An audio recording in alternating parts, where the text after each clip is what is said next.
নমস্কার, আমি শান্তনু। আপনারা দেখছেন টাইমস 24 নেটওয়ার্ক। সাল 1711, স্যার রিচার্ড স্টিল এবং জোসেফ এডিসন একটি পিরিয়ডিক্যাল বার করেন, নাম দ্য স্পেকটেটর। সেখান থেকেই সংবাদ মাধ্যমের যাত্রাপথ বলে অনেক বিশেষজ্ঞরা মনে করেন। তারপর জোসেফ পুলিৎজার এবং হিকি সাহেব সেটাকে আরও এগিয়ে নিয়ে যান। জেএল বেয়ার্ড ইতিমধ্যে আবিষ্কার করেন তথা বিংশ শতাব্দীর মধ্যখানে আবিষ্কার করেন টেলিভিশন, এবং ভাষান্তর হয় সংবাদ মাধ্যমের সংবাদ জগতের। 1980-র দশক ভারতবর্ষে ইন্ট্রোডিউস করা হয় টেলিভিশন, এবং জনতার দাবিকে সম্মান জানিয়ে ক্রমে সংবাদ মাধ্যম আরও প্রসারিত হতে থাকে। জনগণের দাবি দাওয়া সেগুলো পৌঁছে দিতে থাকে জনগণকেই। তারপর আসে ইলেকট্রনিক মিডিয়ার যুগ, এবং ইলেকট্রনিক মিডিয়ার সবথেকে বড় কৃতিত্ব হল ব্রেকিং নিউজের জনক ইলেকট্রনিক মিডিয়া। ত্রিপুরা রাজ্যেও এই ইলেকট্রনিক মিডিয়া কাজ করে যাচ্ছে সগৌরবে, ধর্মনগর থেকে সাবরুম, প্রতিটি জায়গায়। সংবাদ জগতে ইলেকট্রনিক মিডিয়ার ভূমিকা কি, এ নিয়েই আজকে আমাদের বিশেষ আলোচনায় আমাদের মধ্যে স্টুডিওতে উপস্থিত রয়েছেন রাজ্যের বরিষ্ঠ সাংবাদিক তথা ত্রিপুরা ইলেকট্রনিক্স মিডিয়া সোসাইটির চেয়ারম্যান এবং আগরতলা প্রেস ক্লাবের সম্পাদক তথা এডিটর হেডলাইন্স ত্রিপুরা শ্রী প্রণব সরকার। প্রণববাবু, আপনাকে স্বাগত। এছাড়াও আমাদের মধ্যে আলোচনায় উপস্থিত রয়েছেন রাজ্যের অন্যতম বরিষ্ঠ সাংবাদিক তথা ত্রিপুরা ইলেকট্রনিক্স মিডিয়া সোসাইটির সভাপতি এবং এডিটর নিউজ ভ্যানগার্ড শ্রী সেবক ভট্টাচার্য মহোদয়। সেবকবাবু, আপনাকে আমাদের আলোচনায় স্বাগত। প্রণববাবু, প্রথমেই আপনাকে দিয়ে শুরু করব যে সরকারকে দিয়ে সংবাদ মাধ্যম নাকি সংবাদ মাধ্যমকে দিয়ে সরকার?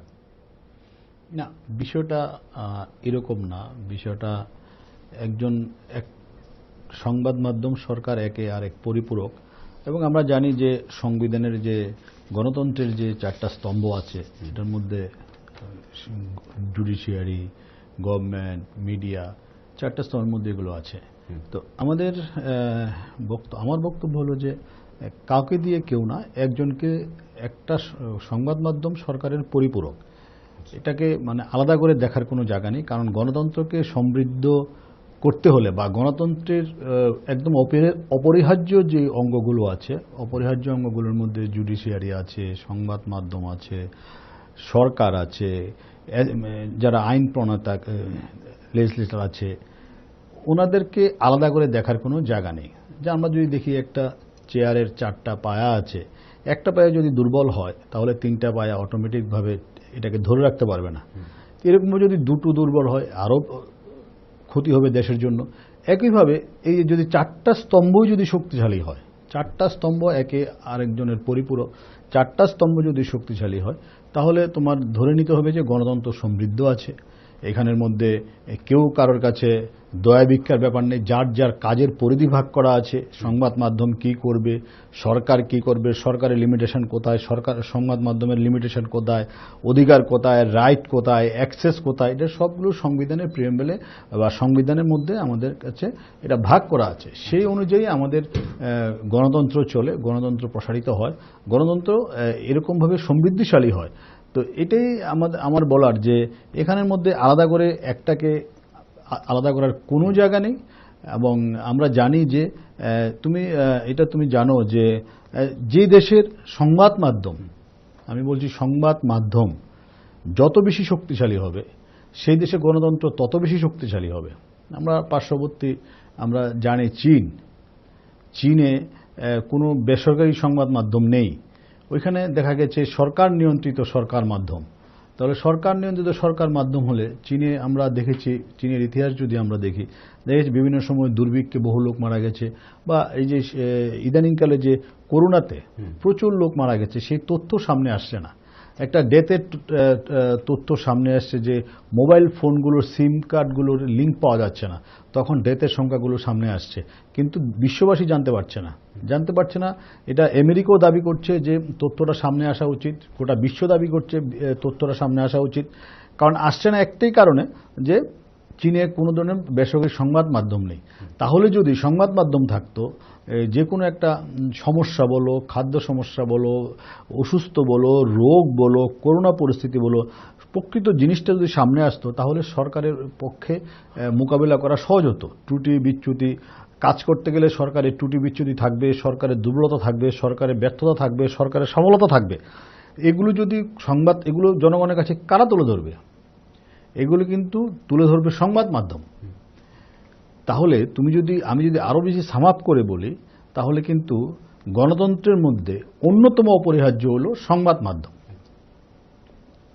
কেন অন্যতম অপরিহার্য সংবাদ? আমি যদি 4টা স্তম্ভকে যদি বলি, আমি বলবো না যে 1, 2, 3, 4, আমি বলছি যে অন্যতম অপরিহার্য সংবাদ মাধ্যম হলো অন্যতম মাধ্যম হলো সংবাদ মাধ্যম। কারণ কি, যে কোনো একটা সরকারের দুর্বলতাগুলো, ভুলগুলো বা সফল সাকসেস স্টোরি, বা সরকার কি করতে চাইছে, সরকারের ভবিষ্যৎ কি পরিকল্পনা আছে, বা গণতন্ত্রের মধ্যে থেকে সরকার কিভাবে কাজ করছে, এগুলো জনগণের কাছে কারা নিয়ে যাবে? সংবাদ মাধ্যম নিয়ে যাবে। এবং এই যে 5 বছর পর পর যে একটা সরকারের মূল্যায়ন হয় কাজের, এটা কিন্তু অনেকটা নির্ভর করে সংবাদ মাধ্যমের উপর। কারণ সংবাদ মাধ্যম দিনের পর দিন, মাসের পর মাস, বছরের পর বছর এগুলোকে কিন্তু জনগণের কাছে তুলে ধরে। সেই অনুযায়ী মানুষ বিচার করে কোন সরকার সফল, কোন নেতা সফল, কোন নেতা ব্যর্থ, কোন সরকার দুর্নীতিগ্রস্ত, কোথায় ব্যর্থতা। তো এই ক্ষেত্রে মানে সবার সামনে, সবার অগ্রাধিকার ক্ষেত্র যদি আমরা ধরি, আমার দৃষ্টিভঙ্গিতে সবার অগ্রাধিকার ক্ষেত্র সংবাদ মাধ্যম। সংবাদ মাধ্যম হলো গণতন্ত্রের পক্ষে, গণতন্ত্রকে সমৃদ্ধ করার পক্ষে অন্যতম হাতিয়ার হলো সংবাদ মাধ্যম। একে কোনোভাবেই দুর্বল করা যাবে না, একে কোনোভাবেই আঘাত করা যাবে না। এই সংবাদ মাধ্যম যদি শক্তিশালী হয়, তাহলে গণতন্ত্র শক্তিশালী হবে। গণতন্ত্র শক্তিশালী হলে মানুষের যে বেসিক নিডগুলো আছে, সংবিধানে যেসব বেসিক নিডগুলোর কথা বলা আছে, শিক্ষা, স্বাস্থ্য, জল, পানীয় জল, যেগুলো কথা বলা আছে, অন্ন বস্ত্রের কথা বলা আছে, এগুলো মানুষ ঠিকঠাক মতো পাচ্ছে কিনা, শিক্ষা ঠিকঠাক মতো পাচ্ছে কিনা, এই নজরদারিটা কে চালাবে? সরকার তো সবসময় বলবে যে আমি ঠিক কাজ করছি। সরকার ঠিক কাজ করছে না করছে না, এই নজরদারিটা চালাবে সংবাদ মাধ্যম। এছাড়া ভিজিলেন্স রাখার মতন, ক্রস ভাবে দেখার মতন আর কোনো মাধ্যম গোটা বিশ্বে নেই। তুমি আজকে দিনে দেখো, আজকে তুমি যদি মানে 1 সেকেন্ডের জন্য যদি তুমি চোখ বন্ধ করে চিন্তা করো যে সারা বিশ্বে কোনো সংবাদ মাধ্যম নেই, সাইলেন্ট, টিভি বন্ধ, পত্রিকা প্রকাশনা বন্ধ, তাহলে কি হবে গোটা বিশ্বের অবস্থা? তোমার কি অবস্থা হবে? তুমি সকালে উঠতে বা রাত্রেবেলা বা দিনের বেলা কোথায় কি জানবে, কি হচ্ছে? জানাচ্ছে কে? সংবাদ মাধ্যম। তো অতএব সংবাদ মাধ্যমের একমাত্র সংবাদ মাধ্যমই হলো গণতন্ত্রকে শক্তিশালী করার, সমৃদ্ধি করার এবং জনগণের যে বেসিক নিডগুলো আছে এগুলোকে জনগণের কাছে পৌঁছে দেওয়ার একমাত্র অস্ত্র হলো সংবাদ মাধ্যম। একদম একদম। এই পরিপ্রেক্ষিতে সেবকবাবু আপনার কাছে আসব। এই যে ত্রিপুরা ইলেকট্রনিক মিডিয়া সোসাইটি, এই সোসাইটি গঠনের মূল উদ্দেশ্য কি এবং এ সম্পর্কে আপনি কি বলবেন? আসলে তোমার আজকের এই টক শোর শুরুতে যেভাবে তুমি ব্যাখ্যাটা শুরু করেছো, ভারতবর্ষে মূলত আমার মনে আছে এখনো এশিয়ান গেমস চলছিল। ওই সময় দাঁড়িয়ে অনিডা টিভি বা ভারত টিভি, এই টিভিগুলো আগরতলা শহরেই অল্প কয়েকটা ছিল, সব মিলে বোধহয় 8-10টাও ছিল না। এলাকার লোকজন গিয়ে এশিয়ান গেমস দেখার জন্য যেই বাড়িতে টিভি ছিল এই টিভি বাড়িতে ভিড় করত। ভারতবর্ষেই শুরু হয়েছে অনেক পরে। ত্রিপুরা একটা প্রান্তিক রাজ্য। এই রাজ্যে ইলেকট্রনিক্স মিডিয়া যে কাজকর্ম আরো অনেক পরে শুরু হয়েছে, যদিও 2000 সালের প্রথম দিকে এটা কাজকর্ম, একটা ট্রেন্ড শুরু হয়েছিল। কিন্তু ঠিকঠাক ভাবে মানে আজকের যে পথ চলা, সেই পথ চলাটা শুরু হয়েছে বলা চলে 2009-2010 এই সময়টা থেকে, বা 8ও বলা চলে। 8 সালের আগে হয়েছে, বাট ওটাকে চ্যানেল বলা চলে না। মূলত 2008 সাল 9 সাল থেকে যাত্রা শুরু করেছে, মানে বলা চলে যে ভূমিষ্ঠ হয়েছে। তো ভূমিষ্ঠ হয়ে প্রথমে কি আমার একবারে শিশু অবস্থা। ইলেকট্রনিক্স মিডিয়া এই মুহূর্তে কিন্তু আজকে ত্রিপুরা রাজ্যের প্রিন্ট মিডিয়া 50-এর উপর বয়স। 60 বছরের কাছাকাছি বয়স, ইলেকট্রনিক্স মিডিয়ার বয়স 10-11 বছর, এখনো জাস্ট হামাগুড়ি থেকে উঠে দাঁড়িয়ে চলছে। ইলেকট্রনিক্স মিডিয়া সোসাইটি গঠন করার প্রয়োজনীয়তা তখনই দেখা দিল যখন ইলেকট্রনিক্স মিডিয়া ফ্লারিশ করছে। একটা সংগঠন কেন তৈরি হয়? সংগঠন তৈরি হয় তার পেশাগত কিছু দাবি দাবা, সামাজিক দায়বদ্ধতা, উৎকর্ষতা বৃদ্ধি, এই এজেন্ডাগুলোকে সামনে রেখে একটা সংগঠন তৈরি হতে পারে। যখন শৈশব থেকে কৈশোরে যাওয়ার মতো অবস্থা তৈরি হয়েছে ত্রিপুরা রাজ্যের ইলেকট্রনিক্স মিডিয়ার, তখন দাঁড়িয়ে মানে বাচ্চাটাকে মন্টেসরিতে দেব, আমি কি হলিক্রস স্কুলে দেব, নাকি উমাকান্ত স্কুলে দেব, নাকি ডন বস্কোতে দেব, এরকম একটা দোদুল্যমনতা থাকে না? তখন গিয়ে কোন জায়গাতে দিলে উৎকর্ষতা বৃদ্ধি হবে? ঠিক তেমনি ইলেকট্রনিক্স মিডিয়া যখন একটা ধাপ পেরিয়ে গেল, যখন মানুষের ঘরে ঘরে, এই শৈশব অবস্থাতেই মানুষের ঘরে ঘরে, ত্রিপুরা রাজ্যের মানুষের ঘরে ঘরে ইলেকট্রনিক্স মিডিয়া পৌঁছে গেল, একটা হিসাব বলে আগরতলা শহরের যে এমএসও গুলো আছে, সেই এমএসও গুলো যত বাড়িতে কানেকশন দিয়েছে, আমি গ্রাউন্ড কেবল নেটওয়ার্কের কথা বলছি, নাই করে 3 লাখ হবে। উদয়পুর আছে ত্রিপুরেশ্বরী কেবল নেটওয়ার্ক, নাই করে 60-70 হাজার হবে। আমরা হিসাব করে দেখেছি গোটা রাজ্যে প্রত্যেকটা জায়গায় আছে, ধর্মনগরে আছে, কমলপুরে আছে, কৈলাসহরে আছে, কুমারঘাটে আছে, তেলিয়ামুড়াতে আছে, আমবাসাতে আছে, খোয়াইয়ে আছে, সাবরুম আছে, এই সমস্ত জায়গাতে, উদয়পুরে ইয়েতে আছে, এই সোনামুড়ার দিকে আছে, বিভিন্ন জায়গা মিলে, প্রত্যেকটা জায়গা মিলে যে কানেকশন রয়েছে বাড়ি বাড়িতে, এটা 5-6 লক্ষ কানেকশনের কম না। একটা ফ্যামিলিতে গড় মেম্বার কতজন থাকে? 3 থেকে 4 জন। অনেকগুলো বাড়িতে 6-7 থাকে। এইবার এই প্রতি কানেকশন পিছু যদি আমি 4 জন ধরি, তাহলে সংখ্যাটা গিয়ে দাঁড়াচ্ছে 24 লক্ষ মানুষ থ্রু কেবল নেটওয়ার্ক। যখন গিয়ে এই জায়গাটা দাঁড়ালো বা দাঁড়ানোর মতো পরিস্থিতি তৈরি হলো, এই ইলেকট্রনিক্স মিডিয়াতে প্রচুর ছেলেমেয়েরা কাজ করছে। কেউ সাংবাদিকতার কাজ করছে, কেউ এডিটিং এর কাজ করছে, কেউ অ্যাঙ্কারিং এর কাজ করছে, অনেকগুলো কাজ করছে। এবার প্রয়োজনীয়তা দেখা দিল উৎকর্ষতা বৃদ্ধি, গুণগত মানের বৃদ্ধি। এবার গুণগত মান হয়তো প্রত্যেকটা নিউজ চ্যানেল তারা ব্যক্তিগতভাবে চেষ্টা করে চলছে, কিন্তু সংগঠিত উদ্যোগে গোটা রাজ্যের ইলেকট্রনিক্স মিডিয়ার উৎকর্ষতা বৃদ্ধি, এই বিষয়টা খুব জরুরি। আমরা আমাদের কাজকর্মগুলোতে সংগঠন করার প্রশ্নে আমরা প্রথমেই দেখেছি যে আমাদের উৎকর্ষতা বৃদ্ধি করা, যেই কারণে এই যে একটা পরিমণ্ডল তৈরি করা, উৎকর্ষতা বৃদ্ধি করা, এই পরিমণ্ডল তৈরি হওয়ার পরিপ্রেক্ষিতে আজকে কিন্তু ত্রিপুরা রাজ্যের ইলেকট্রনিক্স মিডিয়ার প্রথম সারিতে যারা আছে, তারা কাজকর্মের মধ্যে একটা সুস্থ প্রতিযোগিতা আনতে বাধ্য হয়েছে বা প্রতিযোগিতা করছে। উৎকর্ষতা বৃদ্ধির রেজাল্ট হিসেবে যারা ছোট চ্যানেল আছে তারাও চেষ্টা করছে যে আমার গুণগত মানটাকে কিভাবে বাড়ানো যায়। যারা সাব ডিভিশন লেভেলে আছে, ছোট ছোট চ্যানেলগুলো, অনেকগুলো চ্যানেল হয়েছে তো, কিছু লোকালাইজ চ্যানেল, কিছু ডিস্ট্রিক্ট ভিত্তিক চ্যানেল, স্টেট ভিত্তিক চ্যানেল, এরকম হয়েছে অনেকগুলো। এবার সাব ডিভিশন লেভেলের ছোট চ্যানেল তার টার্গেটে আসছে যে আমার উৎকর্ষতা বাড়াতে হবে, আমার গিয়ে আগরতলা শহরে ঢুকতে হবে, আমার গিয়ে অন্য সাব ডিভিশনে ঢুকতে হবে। একটা ট্রেন্ড তৈরি হয়েছে। হেলদি কম্পিটিশন, একটা হেলদি কম্পিটিশন।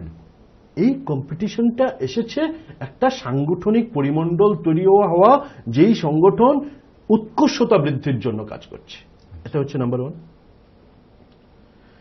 এতগুলো ছেলে মেয়ে কাজ করছে, বাস্তব অবস্থা হচ্ছে আজকেও ত্রিপুরা রাজ্যের মধ্যে ইলেকট্রনিক্স মিডিয়া যারা করে, ইলেকট্রনিক্স মিডিয়া, সাপোজ আমি পত্রিকা করছি, আমার এখানে প্রেস না থাকলেও, মানে প্রিন্টিং মেশিন না থাকলেও, আমি আরেকজনের জায়গা থেকে গিয়ে কাগজটা ছাপিয়ে বের করে নিয়ে আসতে পারছি। ত্রিপুরা রাজ্যের ছোট ইলেকট্রনিক্স মিডিয়া থেকে বড় ইলেকট্রনিক্স মিডিয়া, এমন কেউ কি আছে আমার স্টুডিও নেই আমি আরেকজনের স্টুডিওতে গিয়ে করতে পারবো? ফুল সেট আপ, প্রত্যেকটা ছোট সেট আপ হোক বড় সেট আপ হোক, বাট ফুল সেট আপ লাগবে প্রত্যেকে। তার সেই পরিকাঠামোটা প্রয়োজন, সেই পরিকাঠামোটা প্রয়োজন। ছেলে মেয়েদের বেতন দিতে হয়। আমি একটা ইলেকট্রনিক্স মিডিয়ার ইন্টারনাল সমস্যা, পাবলিক প্লেসে এই কথা বলে লাভ কি? এই প্রশ্নটা কিন্তু আসবে, আমি এই প্রশ্নের জবাবটা দিচ্ছি। টাকা লাগে। আমি হলফ করে বলতে পারি আজকের দিনেও ত্রিপুরা রাজ্যের প্রায় প্রত্যেকটা ইলেকট্রনিক্স মিডিয়া মাসের বেতন দিতে গিয়ে ধার করে টাকা আনতে হয় আজকের দিনেও। অথচ ত্রিপুরা রাজ্যের 24 লক্ষ মানুষের কাছে সরাসরি লাইনের মাধ্যমে ইলেকট্রনিক্স মিডিয়া পৌঁছে গেছে। তার সাথে যুক্ত রয়েছে সোশ্যাল মিডিয়া, ইউটিউব লাইভ, ইউটিউবে আপলোড, ফেসবুকে আপলোড, ইনস্টাগ্রামে আপলোড, টুইটারে আপলোড, এগুলো প্রচুর মানুষের কাছে যাচ্ছে। অথচ যেই মিডিয়া এই মুহূর্তের খবর এই মুহূর্তেই মানুষের কাছে পৌঁছে দিচ্ছে, সেই মিডিয়ার কর্মচারী বা যারা কাজ করে কর্মী যারা আছে তাদেরকে বেতন দিতে ধারে টাকা আনতে হচ্ছে, কোথাও কোথাও সুদে টাকা আনতে হচ্ছে। তাহলে সংগঠনের প্রয়োজন, একদিকে উৎকর্ষতা বৃদ্ধি, আরেকদিকে আর্থিক যে প্রয়োজনীয়তা, সরকারি বিজ্ঞাপন, এই সবটা কিছু মিলে একটা সংগঠন তৈরি করা অবশ্যই প্রয়োজন। সেই জায়গা থেকে ত্রিপুরা ইলেকট্রনিক্স মিডিয়া সোসাইটি তৈরি হয়েছে। এবং এই সোসাইটি ইলেকট্রনিক্স মিডিয়া মানে হচ্ছে আজকের দিনের জরুরত। ইলেকট্রনিক্স মিডিয়া ঘুম থেকে উঠে শুধু 1 ঘন্টা নিউজ দেখা না, সারাদিন কখন কি আপডেট হচ্ছে মানুষ মোবাইল থেকে দেখে বা টিভি চালিয়ে এই জায়গাটাকে দেখে নিচ্ছে। আজকে মানুষের কাছে ইলেকট্রনিক্স মিডিয়া হচ্ছে জরুরত। সেই হিউয়েন সাং থেকে শুরু করে মানুষের খবর জানার প্রতি যে আগ্রহ, সেই আগ্রহ আজকে আস্তে আস্তে বাড়তে বাড়তে প্রতিদিনকার প্রতি মুহূর্তের এত সব ঘটনা সামনে আসছে। আমার এই মুহূর্তের খবর এই মুহূর্তে চাই, কে দেবে? Electronics media. Electronics media. Social মিডিয়াতে আসছে, but it is not authentic, they have no authenticity till today. Electronics media তাদের অথেন্টিসিটি আছে, কারণ তাদের টিকিটা বাঁধা আছে, সরকারের কাছে টিকিটা বাঁধা আছে। সুতরাং সে যে খবর দেবে তার দায়বদ্ধতা তার।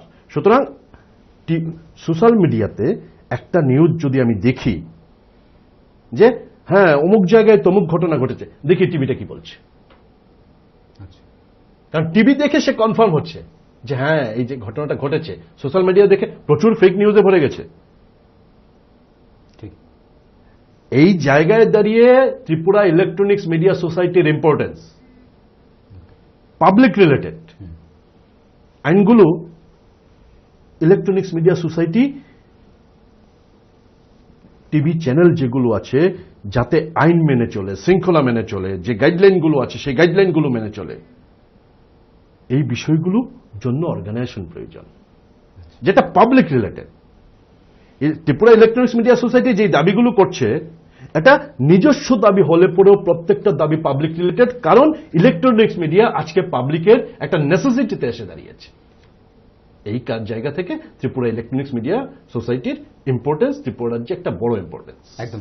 অর্থাৎ আপনি যেটা বলছেন যে ইলেকট্রনিক্স মিডিয়া বর্তমানে নিড অফ দি আওয়ার এবং জনগণের যে দাবি দেওয়া রয়েছে, যে চাহিদা রয়েছে, সেটাকে মেনে আপনাদের এই সংগঠন। এই পরিপ্রেক্ষিতে প্রণববাবু, আপনার কাছে জানতে চাইবো যে বর্তমানে ত্রিপুরাতে কটি ইলেকট্রনিক মিডিয়া চ্যানেল রয়েছে বা আপনাদের একটু অনুমান যদি আপনি করেন। এক্স্যাক্টলি গোটা ত্রিপুরাতে এখন তো লোকাল বেসও চ্যানেল হয়েছে, প্রায় 20-র কাছাকাছি হবে। আচ্ছা, সারা রাজ্যে বা আরো বেশি হতে পারে, ছোট ছোট অনেকগুলো আছে। আচ্ছা, এক্ষেত্রে দেখা গেছে যে অনেক সময় যে অনেকগুলো এমপ্যানেল আছে, অনেকগুলো চ্যানেল, কিন্তু তাদের টেলিকাস্ট বন্ধ।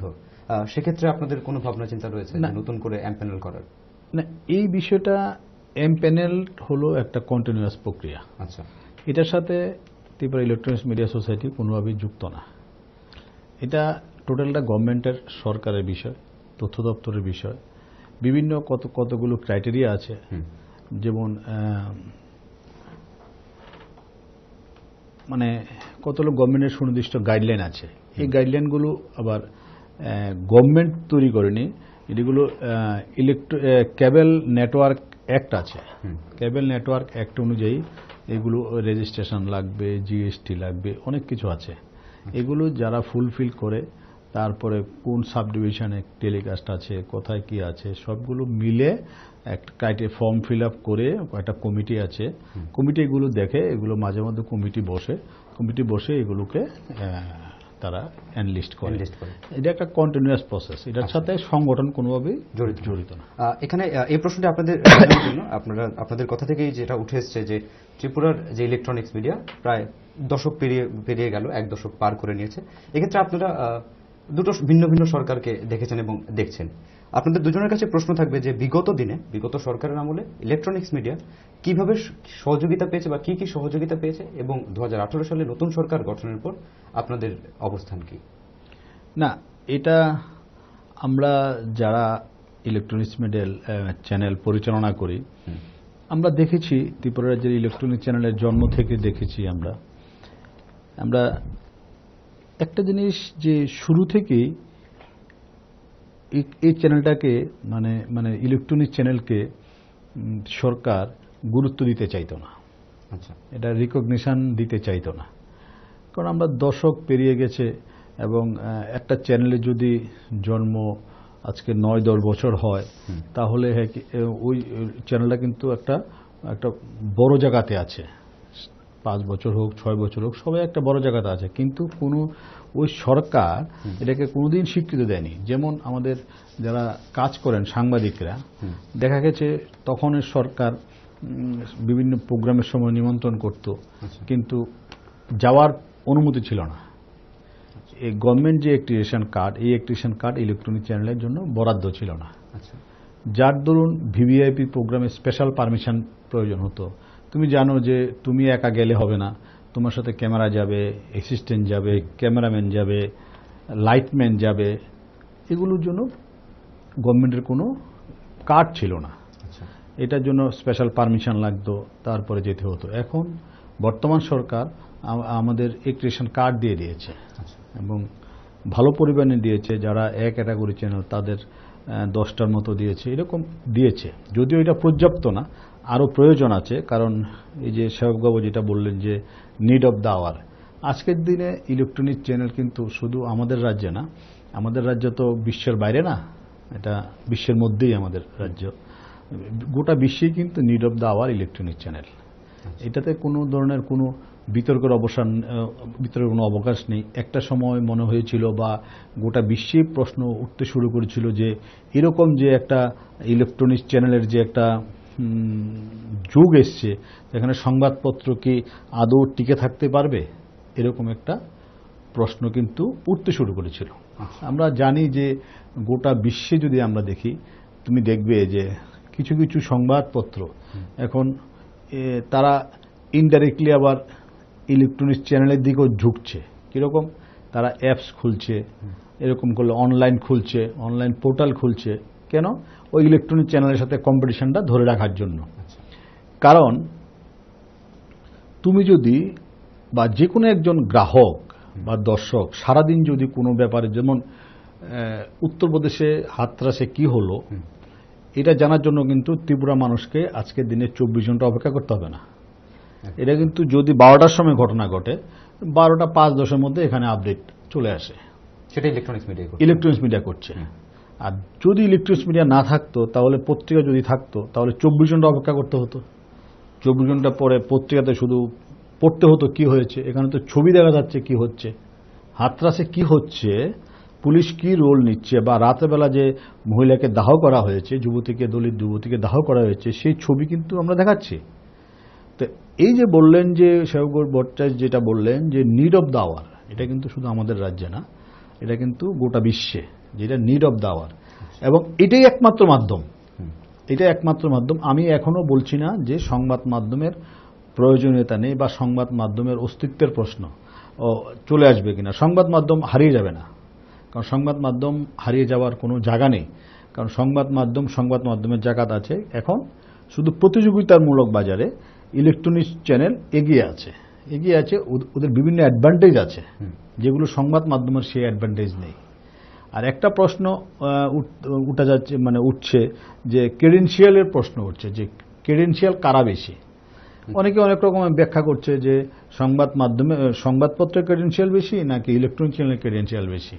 তো এই ব্যাপারে আমার সুস্পষ্ট ব্যাখ্যা হলো ইলেকট্রনিক চ্যানেলের ক্রেডেনশিয়াল বেশি। কারণ ইলেকট্রনিক ছবি মিথ্যা কথা বলে না, ছবি কখনো মিথ্যা কথা বলে না। তুমি সোশ্যাল মিডিয়াতে একটা ফেক অ্যাকাউন্ট থেকে তুমি ছবিকে বিকৃতি করে দেখাতে পারবে, কিন্তু ইলেকট্রনিক চ্যানেলে দেয়ার ইজ নো স্কোপ, কোনো সুযোগ নেই বিকৃতি করার। কারণ তুমি এখানে ক্যামেরা ধরছো, ওইখানে ক্যামেরা ধরছো, এখান থেকে লাইভ দেখা যাচ্ছে, এখানে মাঝে কোনো বিকৃতি করার কোনো সুযোগ নেই। আর সবচেয়ে বড় কথা হলো ইলেকট্রনিক চ্যানেল গোটা বিশ্বে, ভারতের বাইরে তাদের দায়বদ্ধতার প্রশ্নটা আমি এখনো জানি না ঠিক, কিন্তু ইন্ডিয়াতে যে জিনিসগুলো আমরা জানি সেগুলো হলো ডিএম এর কাছে, সংশ্লিষ্ট জেলা ডিএম এর কাছে কিন্তু দায়বদ্ধ। আচ্ছা, আমরাও দায়বদ্ধ। ডিএম কিন্তু আমাদের যে কোনো সময় আমাদের সুপারভাইজ করে, আমাদের নোটিশ দিতে পারে। এটা কিন্তু যেমন সংবাদপত্র যদি একটা ভুল নিউজ ছাপে কারোর বিরুদ্ধে একটা হলে, তাহলে সংবাদপত্র ওই লোকটা কই যাবে? প্রেস কাউন্সিলে যেতে হবে, দিল্লিতে প্রেস কাউন্সিলে কেস ফাইল করবে, এখান থেকে গিয়ে কেস ফাইল করবে, কেস উঠবে, সে মাসের পর মাস, বছরের গল্প আছে। কিন্তু এখানে কিন্তু চ্যানেল কিন্তু ইনস্ট্যান্ট ডিএম দেখছে, ইনস্ট্যান্ট ডিএম কিন্তু নোটিশ জারি করছে বা ফোন করছে বা অ্যালার্ট করছে। এক্ষেত্রে কিন্তু ইলেকট্রনিক চ্যানেলের ক্রেডেনশিয়াল বলো, দায়বদ্ধতা বলো 100%। কারণ আমরা ইলেকট্রনিক চ্যানেল যারা চালাই, কখনো কোনো চ্যানেল কখনো ওনারা কিন্তু মিথ্যা খবর দিতে পারে না, জায়গা নেই মিথ্যা খবর দেওয়ার। কারণ লাইভ ফুটেজ দেখাতে হয়, ছবি দেখাতে হবে, এভিডেন্স বেসড নিউজ করতে হয় ইলেকট্রনিক চ্যানেলে। কিন্তু সংবাদপত্রে কখনো কখনো, আমি সবার ক্ষেত্রে বলছি না, কখনো কখনো কিছু কিছু সংবাদপত্রে এরকম করা যায় বা করে। আমি একটা নিউজ লিখে দিলাম, এটা কোনো ছবি নেই, এভিডেন্স নেই, কিচ্ছু নেই, সোর্স নেই, আমি লিখে দিলাম। কিন্তু আমরা কিন্তু নিউজ দেখানোর সাথে সাথে বাইট দেখাতে হয়, ছবি দেখাতে হয়। সম্ভবত লিখে দিল কোনো ক্রেডেনশিয়াল ছাড়া, কোনো এছাড়া লিখে দিল, তাহলে ওই ভিকটিম পার্টি কোথায় যাবে? ভিকটিম পার্টি যাবে প্রেস কাউন্সিলে। এক্ষেত্রে বলছি যে দিল্লিতে যেতে হবে। এক্ষেত্রে বলছি যে সংবাদ মাধ্যম হিসেবে ইলেকট্রনিক চ্যানেলে কিন্তু ক্রেডেনশিয়াল 100%। আমি ফেসবুকের কথা বলছি না, এখন ইউটিউবে অনেক চ্যানেল হয়েছে, ফেসবুকের চ্যানেল হয়েছে, ওদের কোনো দায়বদ্ধতা নেই। ওরা যে যা খুশি একটা নিউজ ছেড়ে দিয়ে এগুলো শেয়ার করে এগুলো অনেক কথা গল্প লিখতে পারে, এগুলো কোনো দায়বদ্ধতা নেই। এটা দেখা গেল পরে ডিএম নোটিশ দিল বা পুলিশ নোটিশ দিল, দেখা গেল ফেক অ্যাকাউন্ট, বা দেখা গেল অ্যাকাউন্টটা আমেরিকাতে চালাচ্ছে, বাংলাদেশ থেকে চালাচ্ছে, ওইখান থেকে একটা নিউজ আপলোড করে দিল। কিন্তু ইলেকট্রনিক চ্যানেলে কিন্তু কোনো জায়গা নেই। এই যে সেবক ভট্টাচার্য বললেন যে আমরা কিন্তু কোনো অফিস ভাড়া নিয়ে করতে পারি না, আমার চ্যানেল আমি আরেক জায়গা থেকে রেকর্ডিং করাতে পারি না। কিন্তু অনেক পত্রিকা আছে, ত্রিপুরাতেই আছে। আমরা একবার দিল্লিতে গিয়েছিলাম, সেবক ভট্টাচার্য ছিলেন, তখন মিনিস্টার ছিলেন, কি জানি মিনিস্টার ছিলেন, রাজ্যবর্ধন রাঠোর, আইএনবি মিনিস্টার ছিলেন। উনি নিজেই বলেছেন যে আমরা জানি একটা প্রেস থেকে অনেকেই কাগজ ছাপে এবং সঠিক তথ্য ওনারা দেয় না, 500, 1000 ছেপে 20,000, 30,000-এর সিএ সার্টিফিকেট দিয়ে দিচ্ছে। কিন্তু আমাদের কিন্তু সেই সুযোগ নেই, আমাদের কোনো সুযোগ নেই। এবং আমাদের এখানে ত্রিপুরাতে এখনো টিআরপি রেটিং শুরু হয়নি, কারণ যেহেতু স্যাটেলাইট নেই, টিআরপি রেটিং শুরু হয়নি। যাদের টিআরপি রেটিং আছে, যেগুলো যারা স্যাটেলাইট চ্যানেল টিআরপি রেটিং আছে, ওদের শুধু অটোমেটিক টিআরপি রেটিং এটা উঠবে, ভিউয়ার্স সংখ্যা চলে আসছে। হ্যাঁ, আমাদেরও ভিউয়ার সংখ্যা আসে, এটা অন্যভাবে ভিউয়ার সংখ্যা আসে, যেমন যারা ইউটিউবের লিঙ্ক আছে বা আসে, কিন্তু টিআরপি বলতে যেটা টেলিভিশন রেটিং পয়েন্ট বা যেটা আসছে সেটা কিন্তু ওই যারা স্যাটেলাইট চ্যানেল তারা আছে। এখানে কিন্তু কোনো সুযোগ নেই এটাকে কিন্তু মিসলিড করার বা ট্যাম্পারিং করার কোনো সুযোগ নেই, কারণ তারা মাপে না, এটা অন্যজনে মাপে। আর এখানে একটা যে কোনো একটা পত্রিকা, আমি সবার কথা বলছি না, আবার বারবার বলছি, অনেক পত্রিকা আছে স্বাধীনতা সংগ্রামের ইতিহাসে ওনাদের ভূমিকা ছিল, তখন কিন্তু স্বাধীনতা সংগ্রামে কিন্তু ইলেকট্রনিক চ্যানেলের জন্ম হয়নি, কিন্তু স্বাধীনতা সংগ্রামের ইতিহাসে ভারতবর্ষের বহু সাংবাদিকের, বহু সংবাদপত্রের কিন্তু অবদান ছিল। এই ক্ষেত্রে ওনাদের কিন্তু গুরুত্ব অপরিসীম, ওনাদের ভূমিকা অসম্ভব, ওনাদের ভূমিকা শ্রদ্ধাজনক, কিন্তু আমি সবার কথা বলছি না, কিন্তু কিছু কিছু সংবাদপত্র আছে যারা কিন্তু কোনোভাবেই বিশ্বাসযোগ্য হতে পারে না। আর ইলেকট্রনিক চ্যানেল, যে ছোট ইলেকট্রনিক চ্যানেলও চালায়, একদম ছোট যারা যে চালায়, যেমন আমি একটা ধরে নিই, একদম গ্রামের একটা চ্যানেল চলে, এটা তো কিন্তু কয়েক লক্ষ ভিউয়ার্স আছে, গ্রামের চ্যানেলটা তো কিন্তু কয়েক লক্ষ ভিউয়ার্স আছে, ওইটাও কিন্তু এসডিএম এর কাছে দায়বদ্ধ, সংশ্লিষ্ট ডিএম এর কাছে দায়বদ্ধ। কিন্তু যদি একটা পত্রিকা যদি গ্রাম থেকে বের হয়, ওই পত্রিকাতে কারোর বিরুদ্ধে কালি লিপে মানে কলঙ্কিত করে দেয় মিথ্যা সংবাদ দিয়ে, ওটার প্রতিবাদ করতে হলে আবার যেতে হবে দিল্লি। তো ইলেকট্রনিক চ্যানেল কিন্তু মানুষের কাছে ওই নিড অফ দ্য আওয়ার যেটা বললেন সেটা, প্লাস মানুষকে অনেক বেশি সমৃদ্ধ করেছে, অনেক বেশি সচেতন করেছে, অনেক বেশি চেতনা বাড়িয়েছে ওনাদের, যাতে করে, কারণ প্রতি সেকেন্ডে সেকেন্ডে আপডেট করছে। আচ্ছা, আমরা আজকে ভাবতে পারি না আমেরিকাতে ইলেকশনে যে বিতর্ক সভা হচ্ছে সেটা কিন্তু আমরা আগরতলা বসে দেখতে পাই, এটা কিন্তু ভাবা যায় না। আজকে জার্মানির ইলেকশন, কানাডার ইলেকশন, আমরা কিন্তু এখান থেকে আমরা সরাসরি দেখতে পাচ্ছি। বিশ্বটাকে একদম হাতের মুঠো এনে দিয়েছে ইলেকট্রনিক চ্যানেল, একদম হাতের মুঠো। আরো বেশি কনফাইন করে দিয়েছে অ্যান্ড্রয়েড মোবাইল, কারণ সব চ্যানেল এখন মোবাইলে দিয়ে দিয়েছে, সবাই পকেটে পকেটে নিয়ে মোবাইল চ্যানেল দেখতে পাচ্ছে, মানে সংবাদপত্র থেকেও একদম ইজি করে দিয়েছে। 24 ঘন্টা আপডেট, মোবাইলটা খুললে 24 ঘন্টা আপডেট থাকা যাচ্ছে। তো সেটাই বলছি যে বিশ্বাসযোগ্যতা নিয়ে, ক্রেডেনশিয়ালিটি নিয়ে এবং আমাদের যে টেলিকাস্ট নিয়ে বিশ্বের, গোটা বিশ্বের, আমি আবারও বলছি, নাম্বার ওয়ান ইলেকট্রনিক চ্যানেল। একদম। সেক্ষেত্রে মানে আপনি ক্রেডেনশিয়ালের কথা বলছিলেন, সংস্কৃতি একটি কথাই আছে যে প্রত্যক্ষম কিম প্রমাণম, এবং এই প্রসঙ্গে বলা যায় সেবকবাবুর চ্যানেলে কিছু বছর আগে একটি স্টিং অপারেশন হয়েছিল, সেখানে ওনাকে যথাযোগ্য প্রমাণ দিয়েই করতে হয়েছিল, মুখের কথায় বলে ব্যবস্থা হয়েছিল, উনি আবার পদত্যাগ করে চলে গেছেন। এটা বোধহয় আমাদের রাজ্যের অন্যতম জলজন্ত উদাহরণ হতে পারে। সেবকবাবু, আপনার কাছে আসবো যে আজকে আপনারা একটি আন্দোলন কর্মসূচি বাস্তবায়িত করেছেন, তার বিষয়বস্তুগুলো কি ছিল যদি একটু বলেন। বিষয়বস্তুগুলো প্রথমত হচ্ছে বিজ্ঞাপনের 51%। আচ্ছা, আবার বলছি, পুনরাবৃত্তি করছি, ইলেকট্রনিক্স মিডিয়া, এরকম ভাবে একটা প্রচারও আছে। আচ্ছা, ইলেকট্রনিক্স মিডিয়া বিজ্ঞাপন 51% পেল, তাতে পাবলিকের কি আসে যায়? আচ্ছা, আপাত দৃষ্টিতে দেখলে আসলেই তো পাবলিকের কি আসে যায়, কিন্তু এর আগের যে বার যে বিষয়টা বলেছিলাম, ইলেকট্রনিক্স মিডিয়া নাওয়াডেজ মানুষের জরুরত, electronics media nowadays need of the hour. Electronics মিডিয়ার শ্রীবুদ্ধির সাথে মানুষের গণতান্ত্রিক চেতনার বিকশিত হওয়া রিলেটেড। কি করে বললাম? আমি যুক্তি রেখে কথা বলছি। মানুষের গণতান্ত্রিক চেতনা বিকশিত হওয়ার সাথে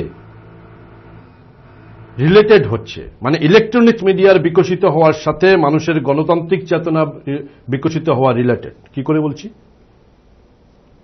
আমি পলিটিক্যাল সিনারিও ধরি 88 থেকে 93, এই রাজ্যে জোট রাজত্ব গেছে। আমি যদি ভুল করি না, এটা ঠিক, ত্রিপুরা রাজ্যে একটাও ইলেকট্রনিক্স মিডিয়া ছিল না।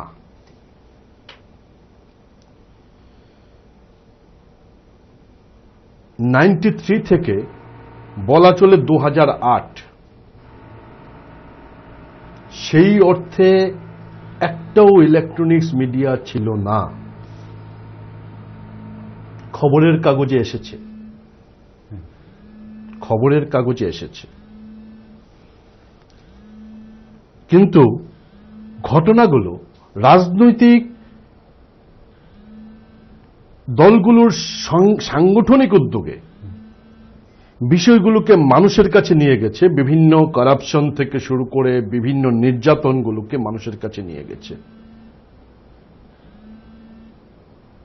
কিন্তু মানুষ স্বচক্ষে জলজ্জন্ত বিষয়গুলো দেখতে পারেনি।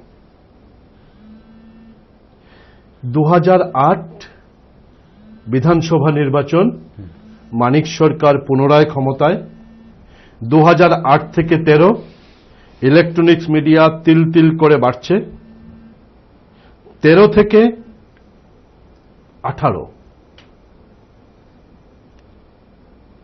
20 বছর ধরে যেই গভর্নমেন্টটাকে ফেলা যাচ্ছে না, এমন কি ঘটনা ঘটল, একটা বিরোধী রাজনৈতিক দল লাস্ট 2 ইয়ার্স, মানে বিধানসভা নির্বাচনের লাস্ট 2 ইয়ার্স সামনে এসেছে, দায়িত্ব নিয়ে কাজ করেছে। কিন্তু একটা যে পরিমণ্ডল তৈরি হওয়া, ঘটনা কি ঘটছে? রবি লিটনের হত্যা, বাইক দেখিয়ে দেওয়া হচ্ছে, তৎকালীন মুখ্যমন্ত্রী বলছেন যে ওটা অ্যাক্সিডেন্টে, পোস্টমর্টেম রিপোর্টের আগে বলে দিচ্ছেন ওটা অ্যাক্সিডেন্টে মারা গেছে। সেই প্রমাণপত্র ইলেকট্রনিক্স মিডিয়া দিচ্ছে। টাটকা তুলসীর ঘটনা, ইলেকট্রনিক্স মিডিয়া বাইট সহ নিয়ে দিয়ে দিচ্ছে। ঘটনাস্থল, ঘটনা ভিকটিমদের চেহারাকে ব্লার করে দিয়ে দেওয়া হচ্ছে। প্রত্যেকটা ঘটনা, সুদীপ দত্ত ভৌমিক, শান্তনু, প্রত্যেকটা বিষয় নিয়ে আসা হচ্ছে। মানে খবরের কাগজও করছে, সবসময় খবরের কাগজ করে আসছে। খবরের কাগজ পরদিন বিষয়টাকে লিখছে, আর ইলেকট্রনিক্স মিডিয়া জলজ্জন্ত দেখিয়ে দিচ্ছে। এই যে 93 ইলেকশন, 2018 ইলেকশন শেষ হচ্ছে, পবিত্রকর সাহেব বলছেন এ রাজ্যে নির্বাচনে আবার ফিরে আসছি, দুটো ইলেকট্রনিক্স মিডিয়ার নাম করে বলছে দেখে নিচ্ছি, বলছেন অন ক্যামেরা। এই যে বিষয়গুলো ইলেকট্রনিক্স মিডিয়ার সাথে সাথে উইথ এভিডেন্স সামনে এনে দিচ্ছে। এর মানে কি দাঁড়াচ্ছে যে সোসাইটির ইতিবাচক চেঞ্জেসগুলো, তার জন্য অন্যতম প্রধান কারিগর হচ্ছে ইলেকট্রনিক্স মিডিয়া। মানে অনুঘটকের কাজ করছে। রাজনৈতিক বিষয় রাজনৈতিক দলগুলো করবে, এটাকে অনুঘটকের কাজ করছে।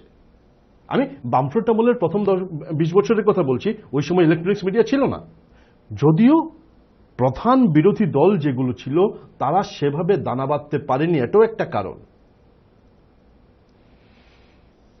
কিন্তু ইলেকট্রনিক্স মিডিয়া ঘটনাগুলোকে ত্বরান্বিত করতে সাহায্য করেছে, প্রতি মুহূর্তের খবর মানুষের কাছে উইথ এভিডেন্স নিয়ে আসছে। এই জায়গা থেকে ইলেকট্রনিক্স মিডিয়ার ইম্পর্টেন্স অনেক বেশি মানুষের কাছে পৌঁছায়। এই জায়গা থেকে আমরা দাবি করছি 51% বিজ্ঞাপনের। সুতরাং মানুষের সাথে এই পার্সেন্টেজটা রিলেটেড, কিন্তু ইনডাইরেক্টলি মানুষের সাথে এই বিজ্ঞাপনের পার্সেন্ট। একটু আগে প্রণববাবুকে তুমি জিজ্ঞেস করছিলে যে লেফট ফ্রন্ট গভর্নমেন্ট, আজকের গভর্নমেন্ট মিডিয়ার ক্ষেত্রে কি রোল প্লে করছে। আমি বলি বিজ্ঞাপন মানে কি?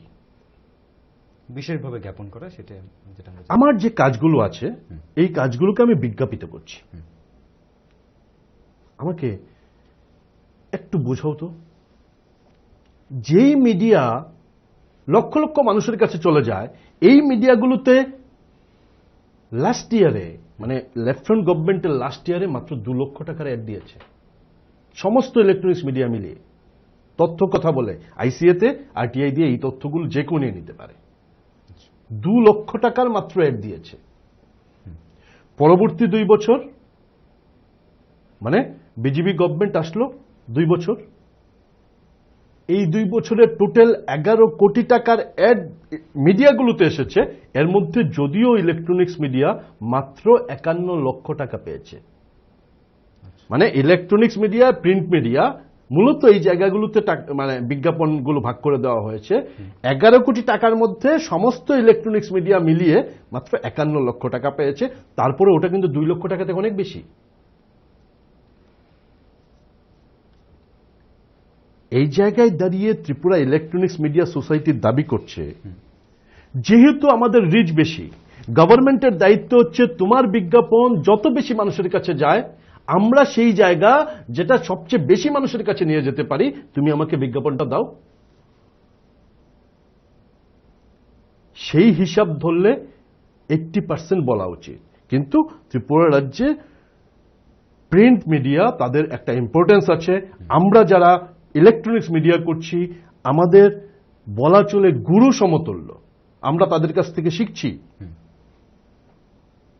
সুতরাং ওনাদেরকেও যাতে বিজ্ঞাপনের একটা ভালো অংশ দেওয়া যায়, এই মিলে আমরা বলছি আমাদের 80% দেওয়া, 80% রিচ আছে, 80% আমাদের দেওয়ার দরকার নেই, আমাদের 51% দাও। এটা হচ্ছে আমাদের দাবি। আমাদের দাবি আছে যে মিডিয়াগুলো, যেগুলো ইলেকট্রনিক্স মিডিয়া যেগুলো এখনো এমপ্যানেলড হয়নি সরকারি দপ্তরে, তাদেরকে এমপ্যানেল করো। যাদের যোগ্যতা আছে তাদেরকে ক্যাটাগরাইজ করো। আমাদের দাবি হচ্ছে যে অ্যাক্রিডিয়েটেড, প্রণববাবু বলছিল বিষয়টা কি ছিল ভাই, ইলেকট্রনিক্স মিডিয়ার সাংবাদিকরা করোনাতে সবচেয়ে বেশি আক্রান্ত, ইলেকট্রনিক্স মিডিয়ার সাংবাদিকরা। ত্রিপুরা রাজ্যে যে সকল সাংবাদিকরা আক্রান্ত হয়েছে তাদের মধ্যে বলা চলে প্রায় সবাই ইলেকট্রনিক্স মিডিয়ার সাংবাদিক। জীবনের ঝুঁকি নিয়ে প্রত্যেকটা কাজে যায়, আগুন লেগেছে কোথাও, ইলেকট্রনিক্স মিডিয়ার সাংবাদিকটা ছুটে যায় গিয়ে ছবি তুলে। প্রিন্ট মিডিয়ার চিত্র সাংবাদিকরাও যায়, কিন্তু লাইভের প্রয়োজনে, ভিডিওর প্রয়োজনে তাকে অনেক ভেতরে যেতে হয়। তাকে অ্যাক্রিডিয়েটেড করতে কি আপত্তি ছিল গভর্নমেন্টের? পয়সা খরচা হয় না অ্যাক্রিডিটেশন দিতে? দেয়নি। দিয়েছে এই গভর্নমেন্ট, ওকে ভালো, সাধুবাদ জানাই। এই সংখ্যাটা বাড়াতে হবে, এটা আমাদের ডিমান্ড। আমাদের ডিমান্ড হচ্ছে, আমরা দেখেছি এতদিন তো যাওয়ারই জায়গা ছিল না, যাই হোক একটা যাওয়ার জায়গা করে দিয়েছে, অ্যাক্রিডিটেশন কার্ড দিয়েছে। এবার যখন দিয়েছো আমাদেরকে ইলেকট্রনিক্স মিডিয়া, সাপোজ রাষ্ট্রপতি আসলেন বা মুখ্যমন্ত্রী কোথাও প্রোগ্রাম করছেন, ইলেকট্রনিক্স মিডিয়ার সাংবাদিকরা ট্রাইপড নিয়ে যেতে হয়, লাইট নিয়ে যেতে হয়, অমুক তমুক অনেক কিছু নিয়ে যেতে হয়, তাদের জন্য স্পেশাল জায়গা দাও, নাহলে ঠিক করে কভার করবে কি করে? ইলেকট্রনিক্স মিডিয়া কতখানি বিস্তৃত তার জ্বলজ্জন্ত প্রমাণ হচ্ছে ত্রিপুরা রাজ্যের পাহাড়ে ট্রাইবাল পিপল, আদি জাতি যারা রয়েছেন তাদের মধ্যে সাংবাদিক তৈরি হয়েছে। কারণ প্রত্যন্ত অঞ্চলে পৌঁছে যাচ্ছে ইলেকট্রনিক্স মিডিয়া, ওইখানকার মানুষের খবর লাগে, তৈরি হয়েছে, ওখানে চ্যানেল হয়েছে আলাদা করে। আমরা দাবি করেছি খুমলুঙে আদি জাতি যারা রয়েছে তাদের জন্য পৃথক প্রেস ক্লাব করা হোক, ওখানে মূলত ইলেকট্রনিক্স মিডিয়া সাংবাদিক দ্বারা আমরা দাবি করেছি। এই ধরনের দাবিগুলো নিয়ে আজকে আমরা গণঅবস্থান করেছি। একদমই। প্রণববাবু, এবার আপনার কাছে আসবো যে আমরা প্রথম থেকেই দেখছিলাম যখন ইলেকট্রনিক্স মিডিয়ার কথা উঠে এসেছে তখন প্রিন্ট মিডিয়ার কথা প্রসঙ্গক্রমে এসছে, এবং প্রসঙ্গক্রমে এসছে যে সোশ্যাল মিডিয়ার কথাগুলো। সোশ্যাল মিডিয়া অনেকে এদিক সেদিক বলে থাকেন এবং অভিযোগ করে থাকেন যে ইলেকট্রনিক্স মিডিয়া সেভাবে সরকারের ভুল ত্রুটিগুলোকে আঙুল দিয়ে দেখিয়ে দেয় না। এই জায়গাটাকে আপনি কি মনে করেন? না, এটা আমি তোমার সাথে ডেফার করি যে ভুল ত্রুটি আঙ্গুল দিয়ে দেখিয়ে দেয় না। আমরাই সবচেয়ে বেশি ভুল ত্রুটি দেখিয়ে দিই। আচ্ছা। সবচেয়ে বেশি ভুল ত্রুটি যদি কেউ দেখিয়ে থাকে, হুম। ওই এলাকা মানুষ জল পাচ্ছে কি, নদীটা কি ড্রাই, এবং ওই এলাকা মানুষের খাওয়া আছে কি, রেশন শপের মালিক দুর্নীতি করছে কি, চাল চুরি হচ্ছে কি, বস্তা ধরা পড়ল কি, এগুলো শুধু আমরাই দেখিয়ে থাকি। একমাত্র ইলেকট্রনিক চ্যানেলেই দেখিয়ে থাকে এগুলো। হ্যাঁ, এটা তুমি একদিকে ঠিক বলেছ, ইলেকট্রনিক চ্যানেলে কখনো ব্যক্তিগত কুৎসার জায়গা থাকে না। আচ্ছা। আমরা ব্যক্তিগত কুৎসা করতে পারি না, কারণ আমাদের একটা দায়বদ্ধতা আছে। কারণ আমরা তো ছবি কথা বলে, আমরা ছবি দেখাতে হবে। আমি বলে দিলাম ওই লোকটা খারাপ, ওই লোকটা বাজে। তুমি ধরো আজকের থেকে ধরো 15 বছর আগে টাটা কালিবারের যে ঘটনাটা হলো, মহিলাকে যে নির্যাতন যদি এটা টিভি চ্যানেলে না আসতো, এটা কিন্তু ত্রিপুরাতে মহিলা নির্যাতনের যে একটা ইতিহাসের কিন্তু একটা 6 বছর আগে, 6 বছর আগে এটা কিন্তু একটা ইতিহাস 6 বছর আগে হওয়াতে ইলেকট্রনিক চ্যানেল দেখাতে পেরেছে, যার কারণে কিন্তু হাইকোর্টের চিফ জাস্টিস সমুটো মামলা নিয়েছে। এটা কিন্তু কোনো প্রিন্ট মিডিয়া করতে পারেনি। এই যে কিছুক্ষণ আগে তুমি বললে দুর্নীতি, তুমি বললে এই যে শব্দটা স্ট্রিং অপারেশন কে করে? পত্রিকা করে না, স্ট্রিং অপারেশনটা কে করে? Electronics media. তাহলে স্ট্রিং কেন? করাপশন ধরার জন্য স্ট্রিং। এটা কিন্তু সুপ্রিম কোর্ট মান্যতা দিয়ে দিয়েছে। Yes, electronic channel can do, not print. প্রভু, এই ক্ষেত্রে আমি যুক্ত করি যে এই যে স্টিং অপারেশনটার কথা বললে, যদি আমি টাকা, প্রাক্তন উপাচার্য টাকা নিচ্ছে, এটাকে ধরে এনে ক্যামেরাবন্দি করে এনে পাবলিকের সামনে না দিতাম, যদি কাগজে লিখে দিতাম, আমার বিরুদ্ধে কয়টা মামলা হতো? একটা মানহানির মামলা পর্যন্ত করার সুযোগ সাহস পায় দেখায়। এত বড় জায়গায় ভিসি মানুষ। তারপরে কথা হলো, সেটাই বলছিলাম যে যদি ভ্যানগার্ড যদি নিউজটা যদি ভুল দেখাতো, স্ট্রিং অপারেশন ভুল দেখাতো, তাহলে তো ওনার বিরুদ্ধে মামলা করতে পারতো। উনি তো দায় নিয়ে পদত্যাগ করে চলে গেলেন। তাহলে করাপশনের যে হিস্ট্রিটা, করাপশনের যে এই যে কে বের করলো? প্রিন্ট। এটা তুমি বলতে পারো প্রিন্ট কখনো, প্রিন্টের মতন কখনো ইলেকট্রনিক চ্যানেল মিথ্যা কথা বলতে পারে না, কুচ্ছা ছড়াতে, গালিগালাজ করতে পারে না। কারণ পত্রিকাতে যদি সংবাদ প্রতিনিধি বলে কেউ একজনকে গালি দিয়ে দিল, এটা কিন্তু আর কেউ বাদ জানলো না, কিন্তু আমাদের এখানে কোনো সুযোগ নেই, আমাদের এখানে ফেসটা দেখাতে হবে। আমি যদি কাউকে গালি দিই, ধরো তোমাকে গালি দিলাম, তুমি কিন্তু জানবে যে গালিটা আমি দিলাম, তখন আমি কিন্তু তোমার কাছে, জনগণের কাছে দায়বদ্ধ। তুমি কিন্তু আমার বিরুদ্ধে মামলা করতে পারবে আমার এই বাইকটাকে নিয়ে।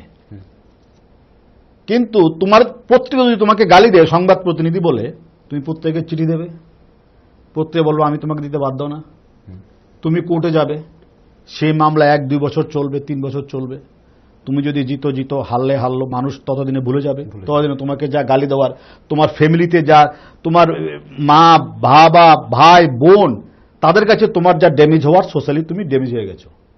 তুমি এতটা পড়াশোনা করে এসছো, তুমি যে কোনো জায়গাতে একটা লড়াই সংগ্রাম করে, তুমি আজকে এই জায়গাতে বসে আছো, তুমি কিন্তু লড়াই সংগ্রাম করে নিজের যে একটা যোগ্যতা নিয়ে কিন্তু তুমি এখানে বসছো।